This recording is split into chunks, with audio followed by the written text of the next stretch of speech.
I'm Thumi, Rochester's resident style and decor therapist, here to answer your questions and transform your spaces. This is Rochester Décor Therapy, and today we're talking the perfect adulting starter kit.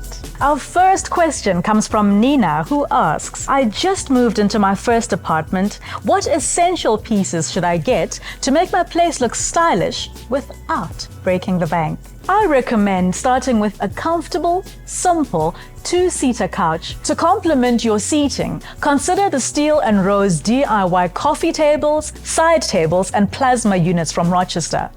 Next up, Dan asks, I'm dating and want my place to make a great first impression. What affordable pieces can I add to make it look like I have it together? To make your home more inviting and impress the ladies, Rochester's Charlietown three-seater couch in sea blue, like the one I'm sitting on now, has a great, modern, sophisticated look and would go great with a stylish coffee table. And that's it for this installment of Rochester Décor Therapy.